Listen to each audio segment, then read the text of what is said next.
Q&A, and then I think there's the part where maybe we ask you to talk about how you crafted that saddle, and then, just to get up and show us maybe some of the tools and the equipment. That's fine. Yeah. Okay, we're set. Okay. We're rolling. Kayla, you Okay. So can you please start by telling us a little bit about yourself, such as your name, what you do, where you're from, things like that? My name is John Goble. I was raised in Inez, Kentucky. Worked quite a bit in the coal mines and in and around the coal mines, and spent the last 24 years of my working as a school teacher at Inez Middle School.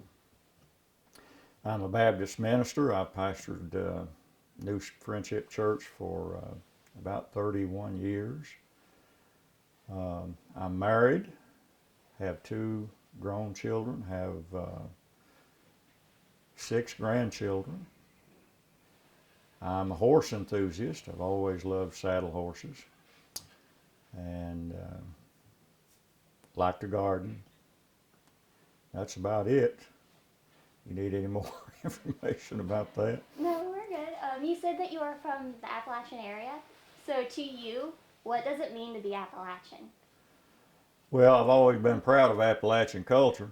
I've never tried to change the way I speak. If you call me on the phone, you're going to know you're talking to somebody from Appalachia. I'm probably among the people, the last generation, who really experienced Appalachian culture. These gentlemen over here, a little older than I am, know what I'm talking about. We still remember the hillsides being cleared. Weren't any trees until you got to the top of the hill, because the old timers had farmed it with corn. They farmed it until it wore out, and then they planted grass on it, and it was pasture land. We were independent people, very neighborly people, and I'm proud to be from Appalachia. Yeah. You also said that you're a horse enthusiast. Mm-hmm. So would you mind incorporating like the Appalachian aspect with horses and like your first memory of horses and things like that? Well, all over Appalachia, horses have been really important, because we used them to grow what we ate, and we used horses for travel a little bit longer here than any place else, because we didn't have the roads that were built away from the area, so we had to depend on horses quite a bit. And I don't know, I grew up with a love of horses. My grandfather was a horseman, and I saw how useful that they were, but I thought they were just beautiful animals. And when I was real young, finally talked him into a pony.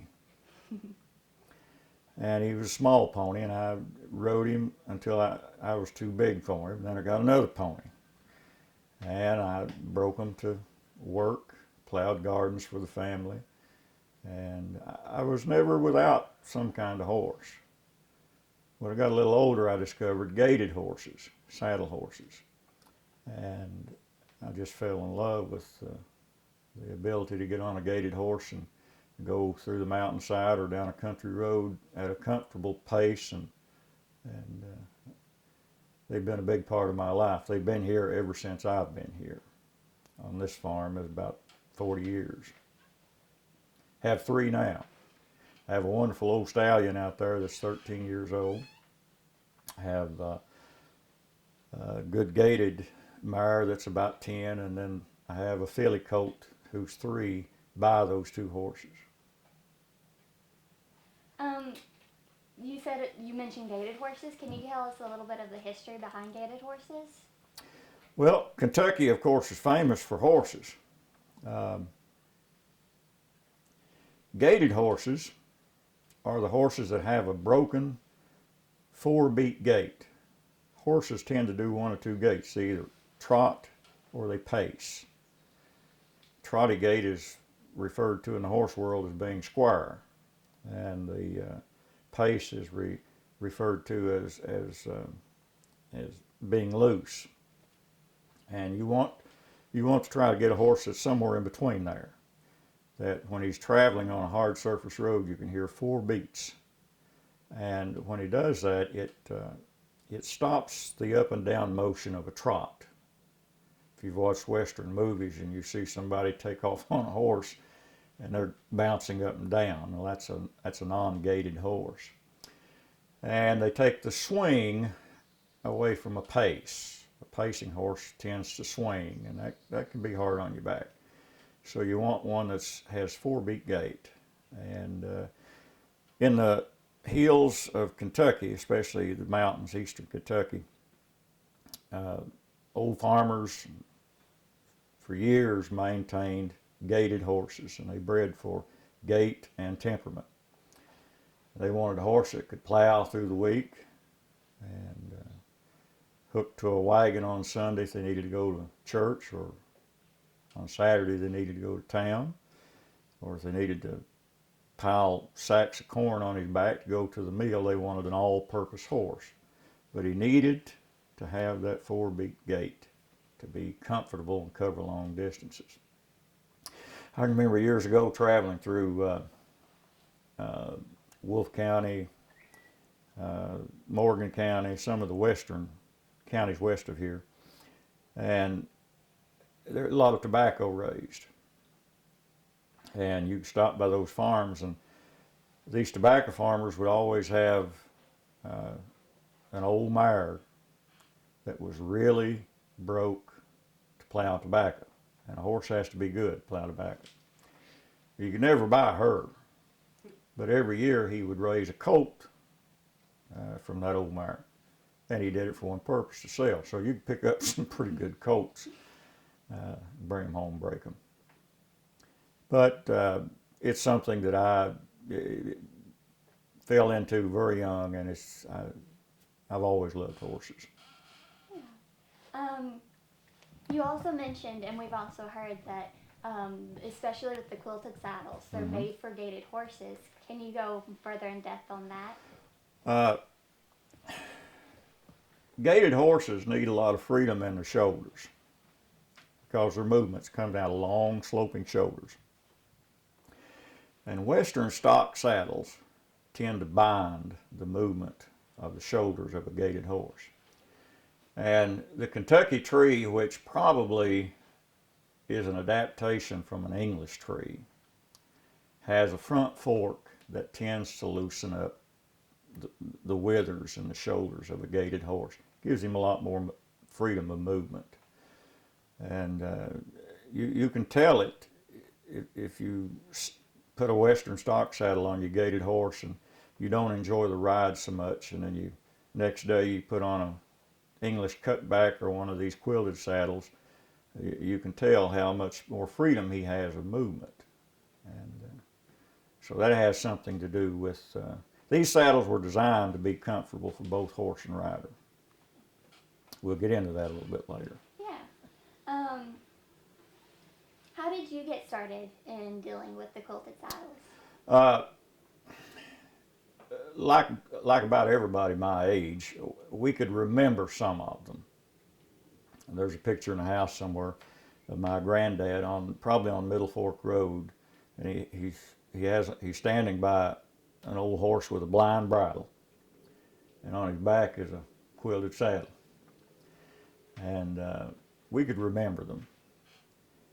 In fact, the old timers called these things riding saddles. You know, they had army pack saddles and they had some old cowboy saddles, but they had a saddle hanging somewhere in the barn that was comfortable, and they called that the riding saddle. And it could be a Buena Vista or one of these Kentucky saddles.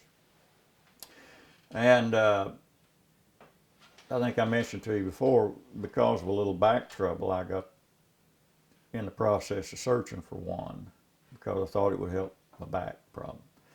And a cousin of mine found me one of these old saddles and needed repair, and I worked on it enough to get it so I could ride it, and sure enough, it was a lot more comfortable and a lot more supportive of your back. And from that time on, I started to investigate a little bit more into what these saddles were about. About what age were you when that was happening? Probably, let's see, probably in my 30s. Okay. And how did you learn the skills you needed to make the saddles and get in? Well, that was a trial and error process because there wasn't anybody to ask. And it was a reverse process. You take enough apart and you try to remember how it was put together and you try to duplicate that. Now, one of the problems I had when I started to make these saddles was I couldn't figure out how to get this stuffing in. This, by the way, this is called hand raised. It's called hand raised. You know, it's if you rub your hand across this, it has texture, and there's a reason for that, by the way. And so, the first ones that I built, I'd pad them with a piece of foam rubber and a piece of cloth on the back, so give it some strength. But it just didn't have the hand raised look, and I knew that these were stuffed with cotton, and I couldn't see any way it could be done. And I asked some people who might tell me something, and they came up with different ideas that I knew couldn't work. And one day here in the fall, many years ago, I like to squirrel hunt some too. I went out to shoot a squirrel, and it started to rain. So I had to come back, and I came into this shop and got one of these old seats and turned it over, still looking.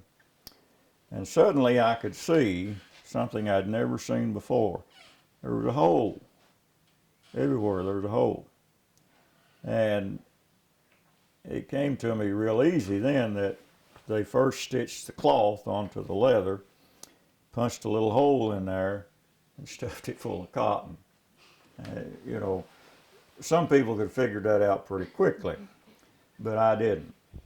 And from then on, I was able to stuff seats with a hand-raised pattern. By the way, that's there for a purpose too. Instead of being completely slick, they give some texture to add some security, and also gives a little bit of air circulation, so it's not nearly as warm as could be. So the air circulation, that would be good for both you and the Well, horse? on the top for you, of For course. you? Yeah. Okay. And the texture gives you a little bit more security.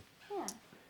And you just pick up things like that, and now you can read a little bit about leather work and how to do things with leather, and I did, and then practice and so forth, and I got pretty good. Let's see here. Was the most challenging aspect figuring out how to get the cotton into the seat, or was there something more challenging? In the first part of the process, it was how to hand stuff them so that they had the look of an original saddle. Also hard to get that seat stretched down tight over